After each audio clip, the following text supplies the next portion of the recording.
Hello, good morning students. Shri Siddhi Vinayak educational trust के YouTube channel में आपका हार्दिक स्वागत है।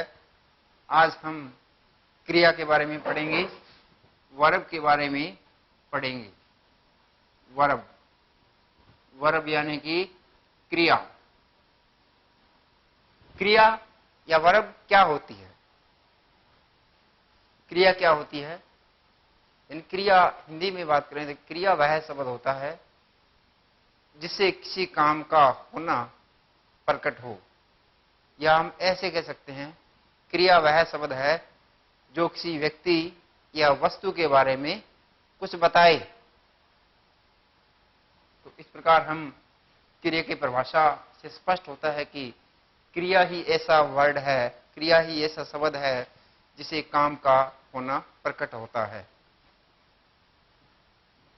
अब इसकी डेफिनेशन लिखते हैं। क्रिया की definition,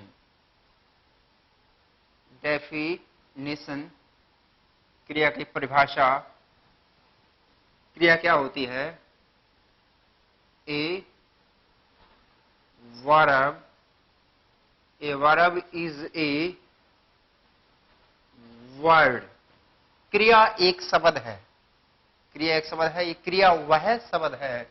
A verb is a word which मतलब जो, which मतलब जो denotes, which denotes जो व्यक्त करता है, which denotes a, which denotes a state। State का मतलब क्या होता है? अवस्था। स्टेट का मतलब क्या होता है? अवस्था, अवस्था या स्थिति। विच डिनोट्स ए स्टेट, प्रोसेस। प्रोसेस का मतलब होता है प्रक्रिया। कोई कार्य है वो लगातार जारी है, वो कार्य है वो सब्जेक्ट के द्वारा लगातार किया जा रहा है, वो होती है प्रक्रिया या process. Are an action, are an action. Action का मतलब होता है कार्य। वे जो सब्जेक्ट है उसने क्या कार्य किया है, सब्जेक्ट है उसने क्या कार्य किया है। और आप सब ये तो पिछले वीडियोस में जैसे हमने जाना था कि वाक्य में, किसी भी वाक्य में सब्जेक्ट क्या होता है। सब्जेक्ट का मतलब कर्ता यानी कार्य करने वाला शब्द क्या होता है, कौन सा शब्द सब्जेक्ट कहलाता है। तो हम सब जानते हैं कि किसी भी वाक्य में आने वाला कोई भी नाउन या प्रोनाउन जो शब्द होते हैं वो क्या कहलाते हैं? वो सब्जेक्ट कहलाते हैं। और यदि कोई नाउन या प्रोनाउन वर्ड क्रिया के बाद में यूज होता है, अगर इनका यूज क्रिया से पहले होता है तो वो सब्जेक्ट कहलाएंगे। अगर कोई नाउन या प्रोनाउन वर्ड क्रिया के बाद में यूज होते हैं तो वो ऑब्जेक्ट कहलाते हैं। यानी कि ऊपर जो परिभाषा लिखी है ये हमें बताती है कि क्रिया वह शब्द होता है जो किसी स्थिति के बारे में बताए, यानी कि जो सब्जेक्ट की स्थिति के बारे में बताए, अवस्था के बारे में बताए, प्रोसेस प्रक्रिया के बारे में बताए, या सब्जेक्ट के द्वारा किया गया एक्शन को व्यक्त करे, यानी कि सब्जेक्ट ने क्या कार्य किया है उसके बारे में बताए, तो वह शब्द वर्ब कहलाता है। आगे हम बात करते हैं स्टेट की, कि स्टेट की बात करते हैं, अवस्था की, कि क्रिया शब्द है वो कैसे सब्जेक्ट की अवस्था के बारे में बताता है। जैसे आपने लिख लिया, मान लो he is happy, he is happy, वह खुश है। वह क्या है, खुश है। अवस्था क्या है इसकी, अवस्था क्या है इसकी, इसकी अवस्था क्या है कि ये जो है वो क्या है, खुश है। ही इज इल, वह बीमार है। यानी कि अब इसकी अवस्था क्या है, बीमार है। ये क्या है इसकी अवस्था, किसकी अवस्था के बारे में बता रहा है, सब्जेक्ट की अवस्था बता रहा है। और यहां पर सब्जेक्ट क्या है, ही शब्द है। अब इसका दूसरा एग्जांपल करेंगे। अब आगे बताते हैं हम प्रोसेस, प्रक्रिया। जैसे अपने लिख दिया बी Mohan, Mohan is sleeping, Mohan is sleeping. Mohan है जो, मोहन क्या है, जो अपना सब्जेक्ट है वो क्या कर रहा है, स्लीपिंग। यानी कि मोहन क्या कर रहा है, स्लीपिंग, यानी कि सो रहा है। मोहन क्या कर रहा है, सो रहा है। यानी कि सोने की जो प्रक्रिया है वो सब्जेक्ट के द्वारा वर्तमान में जारी है। ठीक है, तो ये किसको व्यक्त कर रहा है, ये जो एग्जांपल है ये सब्जेक्ट के प्रोसेस को व्यक्त कर रहा है। और जो ऊपर वाला जो सेंटेंस है वो स्टेट को, यानी कि स्थिति के बारे में बता रहा है। और अब एक एग्जांपल हम करेंगे कि एक्शन के बारे में, सब्जेक्ट क्या एक्शन, क्या कार्य कर रहा है।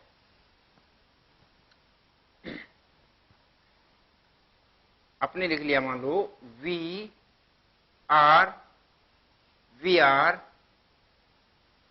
Playing, we are playing football, we are playing football. Subject क्या है, कोई भी नाउन या प्रोनाउन वर्ड क्या होता है, सब्जेक्ट होता है। वी एक प्रोनाउन है, ये सब्जेक्ट है। अब इस सब्जेक्ट के द्वारा कौन सा एक्शन किया जा रहा है, कौन सा कार्य किया जा रहा है, सब्जेक्ट के द्वारा कौन सा कार्य किया जा रहा है, खेलने का कार्य सब्जेक्ट के द्वारा किया जा रहा है। यानी परिभाषा के अनुसार जो शब्द एक्शन को व्यक्त करे, देखिए खेलना यानी कि कार्य को व्यक्त करे, कार्य कौन सा है, खेलना, प्ले। जो शब्द खेलना को व्यक्त करे, कार्य को व्यक्त करे, एक्शन को व्यक्त करे, वह शब्द क्या कहलाएगा, वह शब्द वर्ब कहलाएगा। वह शब्द क्या कहलाएगा, वर्ब कहलाएगा। नेक्स्ट हम बात करते हैं इसके प्रकार के बारे में। नेक्स्ट हम बात करते हैं इसके प्रकार के बारे में भी। वर्ब है वो कितने प्रकार की होती है। मुख्यतः हम वर्ब की बात करें तो वर्ब दो प्रकार की होती है। कितने प्रकार की होती है, वर्ब दो प्रकार की होती है। देखते हैं अपने इसको। There are mainly, there are mainly two kinds of verb. Verb यानी कि क्रिया। मुख्य रूप से, मेनली का मतलब होता है मुख्य रूप से, दो प्रकार की होती है। कौन कौन सी होती है, एक होती है इसमें प्रिंसिपल वर्ब, प्रिंसिपल यानी कि मेन वर्ब, जिसे हम मुख्य क्रिया कहते हैं। क्या कहते हैं, मुख्य क्रिया। और मुख्य क्रिया क्या होती है, मुख्य क्रिया वह शब्द होता है जो वाक्य में अपना अर्थ खुद स्पष्ट करे, जिसका अर्थ वो खुद स्पष्ट करे, वो होती है मुख्य क्रिया।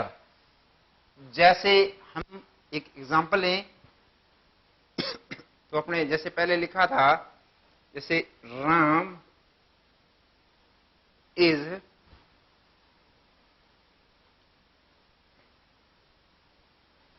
डांसिंग। राम नृत्य कर रहा है। क्या कर रहा है? नृत्य कर रहा है, डांस कर रहा है। तो ये जो डांस है ये क्या है? मुख्य क्रिया है। एक एग्जांपल और लेते हैं। जैसे आपने लिख दिया भी Hari goes to school. Hari school जाता है। हरी स्कूल जाता है। यानी कि ये जो गो जो वर्ब है ये किसी अन्य क्रिया पे डिपेंड नहीं है। इसके खुद के अर्थ प्रयुक्त करने पर ये वाक्य में अपना पूरा अर्थ देती है। यानी कि अपने खुद के मीनिंग से ये वाक्य में अपना जो अर्थ है वो पूरा देती है। यानी कि ये किसी दूसरे वर्ब पे डिपेंड नहीं होती है। इसका खुद का अर्थ ही काफी होता है। दूसरी होती है इसमें, एक तो हमने बात की थी जैसे प्रिंसिपल वर्ब या मेन वर्ब, दूसरी helping verb. Helping verbs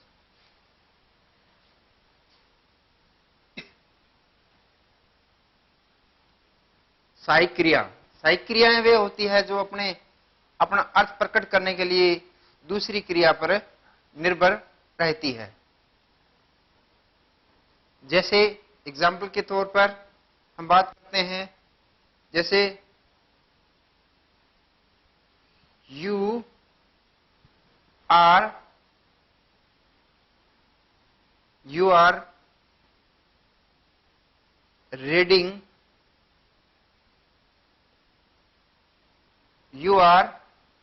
reading a book. एक तो ये है। अगर हम इसको ये लिखेंगे you are a book. Are क्या है? हेल्पिंग वर्ब है। एक तो ये वाक्य है यू आर ए बुक, आप एक पुस्तक हो। आप एक पुस्तक हो जिसका कोई अर्थ नहीं निकलता है। इस वाक्य का कोई अर्थ नहीं निकलता है, आप एक पुस्तक हो। इसलिए ये जो हेल्पिंग वर्ब है ये पूरा अर्थ नहीं दे रही है। अपने अर्थ को प्रकट करने के लिए इसको एक अन्य वर्ब की जरूरत है, वो प्रयोग करके ये इसका अपना खुद का अर्थ होगा।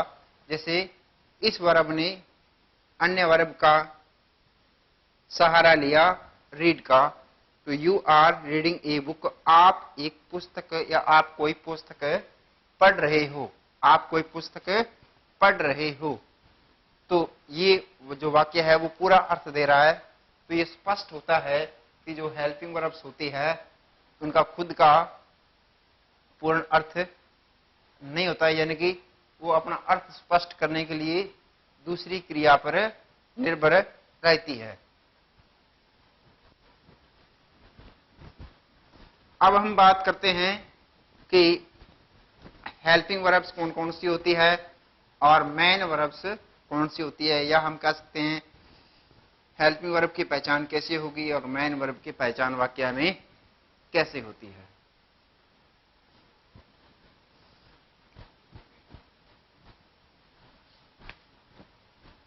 हम अब लिखेंगे।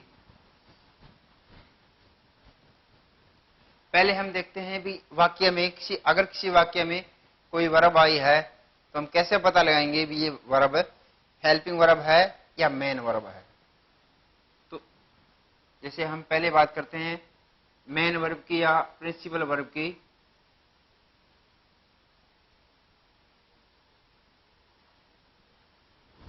अभी जैसे हमने अभी पढ़ा कि मेन वर्ब वो होती है जो वाक्य में अपना खुद का अर्थ स्पष्ट करती है। जैसे कोई वर्ड है रीड, यानी कि पढ़ना। मुख्यतः जो मेन वर्ब्स होती है उनके अंत में ना धातु लगा हुआ रहता है।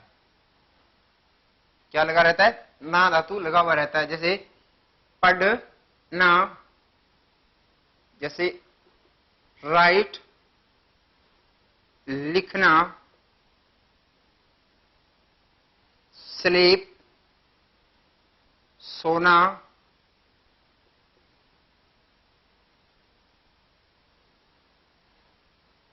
जैसे आपने लिख दिया मान लो स्विम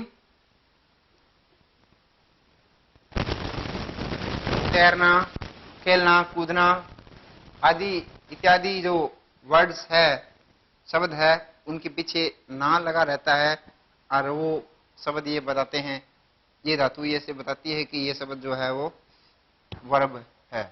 कौन सी वर्ब होगी? वो मुख्य वर्ब होगी। रीड, राइट, स्लीप, स्विम, जैसे सिंग क्या है? गाना। जैसे कोई अपने वाक्य लिखते हैं, Ramesh is singing a song. Ramesh कोई गाना गा रहा है। इनकी ये जो सिंग जो शब्द है वो क्या है? एक क्रिया है। वो क्या है? क्रिया है। और कौन सी क्रिया है? मेन वर्ब है, मुख्य क्रिया है।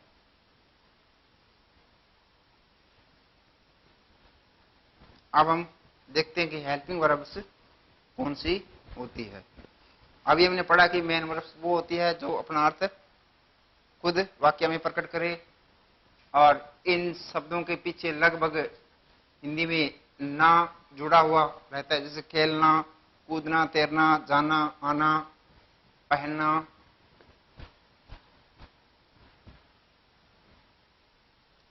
हेल्पिंग वर्ब्स, हेल्पिंग वर्ब्स यानी कि सहायक क्रियाएं, सहायक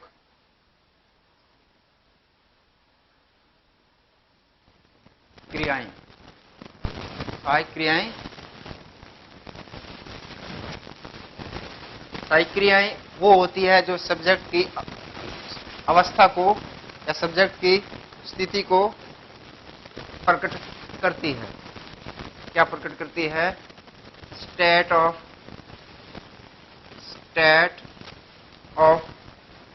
सब्जेक्ट, यानी कि सब्जेक्ट की स्थिति या अवस्था को प्रकट करती है। सहायक क्रियाओं को मुख्यतः दो भागों में बांटा जा सकता है। कौन कौन सी? एक तो होती है primary auxiliaries verbs,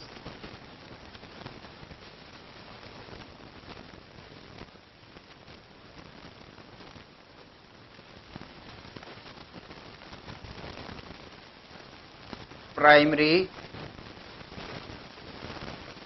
helping verbs. दूसरी होती है मोडाल्स। मोडाल्स जैसे can, could, may, might, should, would etcetera. और प्राथमिक सहायक क्रियाएं कौन कौन सी होती है? ये होती है संख्या में 11 और ये होती है संख्या में 13। टोटल जो हेल्पिंग वर्ब होती है वो संख्या में कितनी होती है? 24, 24। प्राथमिक जो सहायक क्रियाएं हैं, प्राइमरी हेल्पिंग जो वर्ब्स है वो होती हैं is, am, are, was. Primary helping verbs जो होती है वो इज, एम, आर, वॉज और वर।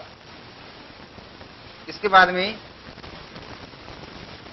Have, has, had. इसके बाद में डू, डैश और डिड। ये होगी संख्या में 11। इज़म और वाजवर जो प्राइमरी हेल्पिंग वर्ब होती है, इनको स्टेटिव या लिंकिंग वर्ब भी कहा जाता है, और ये जो होती है ये बी की फॉर्म में होती है, बी की फॉर्म से होती है इज़म और वाजवर। हैज, हैव, हैड इनकी बेस फॉर्म है होती है, और डू, डज, डिड इनकी बेस फॉर्म डू होती है। अब नेक्स्ट हम करते हैं कि इनका प्रयोग किस प्रकार या किस सब्जेक्ट के साथ में होता है।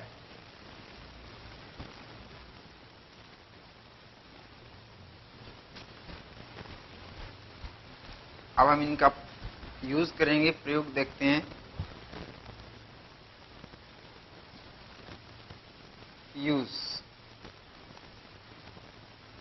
यूजेस यानी कि प्रयोग। प्राइमरी जो हेल्पिंग वर्ब्स है, इनका प्रयोग किस सब्जेक्ट के साथ में होता है। जैसे हम बात करते हैं आई के साथ में किस किस हेल्पिंग वर्ब्स का प्रयोग होता है, कौन सी प्राइमरी एक्सिलरी वर्ब का प्रयोग होता है, तो आई के साथ में होता है एम का, वॉज का, हैव का, और डू नॉट या डिड नॉट। डू नॉट और डिड नॉट जो होते हैं, इनका प्रयोग नेगेटिव वाक्यों में होता है। जैसे I am, I was, I have, I do not या डिड नॉट। जैसे आई एम ए बॉय या I am writing a letter, I was writing a letter, I have completed my work. इसके बाद में देखते हैं भी अन्य जो सब्जेक्ट है, जैसे अपने लिख लिया यू, वी, दे, यू, वे, दे, या सभी बहुवचन सब्जेक्ट के साथ में सभी प्लूरल नंबर, सभी प्लूरल्स नाउन, सभी प्लूरल नाउन्स के साथ में कौन सी प्राइमरी वर्ब का प्रयोग होता है।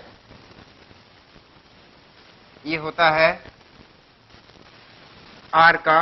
जैसे you are, we are, they are, या कोई प्लूरल नाउन्स है, जिसे हम कह सकते हैं सोहन एंड मोहन, तो हम जो वर्ब का यूज करेंगे वो आर का यूज करेंगे। इसी प्रकार वर का भी यूज होता है, इसी प्रकार हैव का भी यूज होता है, और इसी प्रकार डू,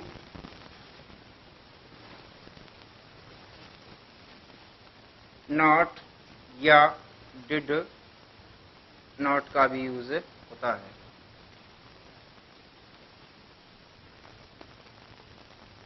यानी कि इन सब्जेक्ट के साथ में इन वर्ब्स का यूज होता है। ये सारे के सारे प्लूरल्स सब्जेक्ट है, और प्लूरल सब्जेक्ट के साथ में बहुवचन कर्ता के साथ में बहुवचन क्रिया का यूज होता है। अब हम करेंगे एक वचन सब्जेक्ट के साथ में एक वचन क्रिया का यूज होगा। एक वचन जो सब्जेक्ट है वो कौन कौन से है। एक वचन जो सब्जेक्ट होते हैं वो ही, सी, शी, इट या कोई थर्ड पर्सन सिंगुलर नाउन होता है, थर्ड पर्सन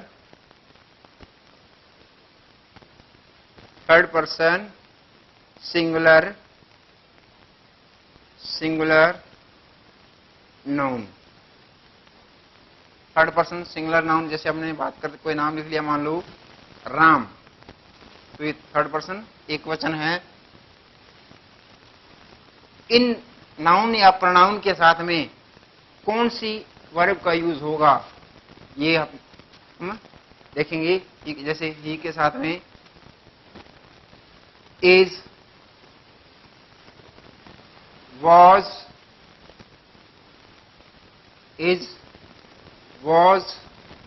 हैज, और नेगेटिव वाक्यों में डज नॉट, और पास्ट टेंस में सभी के साथ में डिड नॉट का यूज होता है।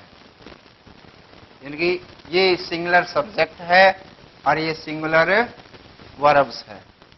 तो इनसे स्पष्ट होता है कि प्लूरल सब्जेक्ट के साथ में प्लूरल्स वर्ब का यूज होता है, सिंगुलर सब्जेक्ट के साथ में सिंगुलर वर्ब का यूज होता है।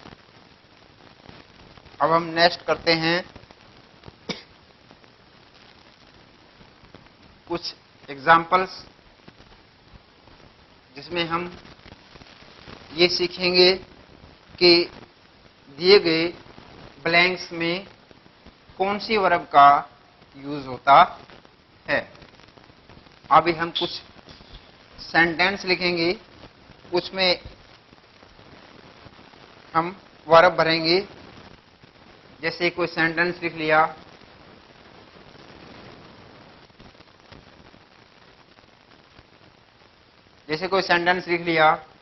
भी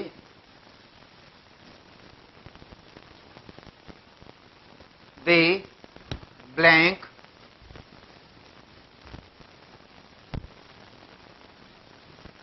वॉचिंग टीवी, और ब्रैकेट में कोई वर्ब आ गई, जैसे इज, या आ गया इसमें आर, या इसमें दे दिया मान लो एम। तो तीनों जो वर्ब है ब्रैकेट में ऑप्शन के रूप में, उनमें से हम यहाँ ब्लैंक के अंदर, रिक्तस्थान के अंदर कौन सी वर्ब का यूज करेंगे। तो जैसा कि हमने देखा कि दे क्या है, दे एक बहुवचन सब्जेक्ट है, और हमने पढ़ा था कि बहुवचन सब्जेक्ट के साथ में बहुवचन वर्ब का यूज करते हैं। तो इधर देखिए बहुवचन वर्ब कौन सी है, इज क्या है, इज तो सिंगुलर वर्ब है, एक वचन है। एम का यूज सिर्फ आई के साथ ही होता है। तो आर क्या है, आर एक क्या है, आर प्लूरल यानी कि बहुवचन क्रिया है, और बहुवचन सब्जेक्ट के साथ में बहुवचन क्रिया का यूज करते हैं। तो इस ब्लैंक के अंदर कौन सी वर्ब आएगी, आर का यूज होगा। इसी प्रकार हम एक और एग्जांपल लेते हैं।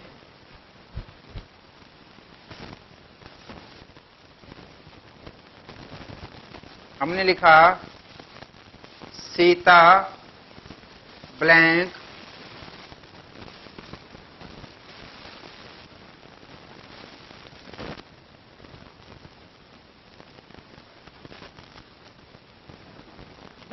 सीता ब्लैंक डांसिंग, ब्रैकेट के अंदर हमने लिख लिया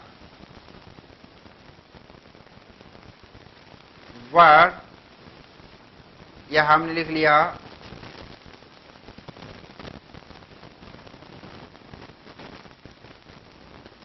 was,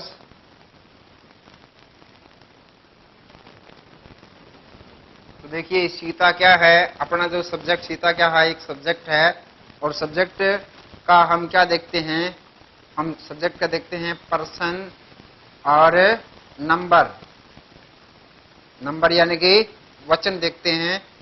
ये कौन सा वचन है, सीता एक वचन है, और पर्सन कौन सा है, ये थर्ड पर्सन है। कौन सा पर्सन है, सीता थर्ड पर्सन एक वचन है। तो जैसा कि हमने अभी थोड़ी देर पहले देखा था कि जो थर्ड पर्सन सिंगुलर नंबर होता है उसके साथ में जो वर्ब यूज करते हैं वो क्या होनी चाहिए, वो भी सिंगुलर फॉर्म में होनी चाहिए। तो इधर देखते हैं वर्ब क्या है, ये वर्ब तो एक प्लूरल फॉर्म है वर्ब की। वर्ब क्या है, प्लूरल यानी कि बहुवचन रूप है क्रिया का, और वॉज क्या है, सिंगुलर वर्ब है। तो सिंगुलर सब्जेक्ट के साथ में सिंगुलर वर्ब का यूज करेंगे। यानी क्या बन गया अपना sentence, Sita was dancing, Sita dance कर रही थी। एक लास्ट एग्जांपल एक और करेंगे।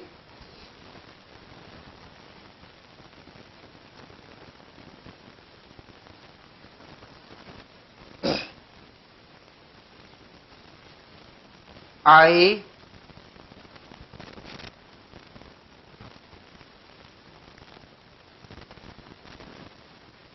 मोहित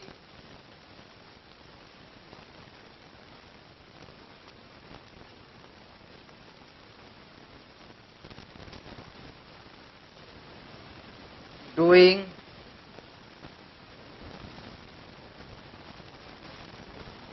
his homework। और ब्रैकेट में हम वर्ब लिखेंगे। मान लीजिए हमने लिख दिया एम, हमने लिख दिया वर, हमने लिख दिया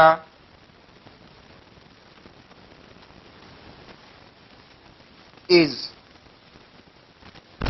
तो सबसे पहले हम क्या देखते हैं, वाक्य क्या क्या देखते हैं, सब्जेक्ट देखते हैं। सब्जेक्ट क्या है, मोहित, यानी कि इससे स्पष्ट होता है सब्जेक्ट क्या है, नंबर, एक वचन है, और ये थर्ड पर्सन है।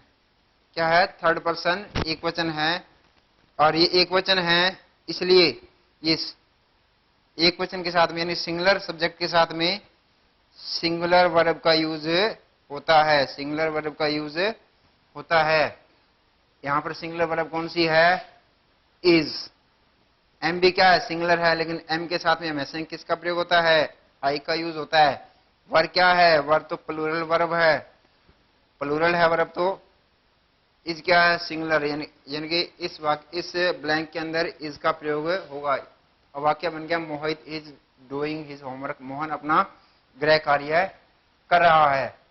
तो हमने आज की वीडियो में हमने ये देखा कि जो वर्ब है उसकी हमने क्या पढ़ी, परिभाषा पढ़ी, वर्ब के प्रकार पढ़े, ये वर्ब कितने प्रकार की होती है, वाक्य में ये वर्ब की हमने पहचान करना सीख लिया। भी कोई भी वाक्य दिया हुआ होता है उसमें हम वर्ब वाला शब्द कौन सा है कि हम पहचान सकें।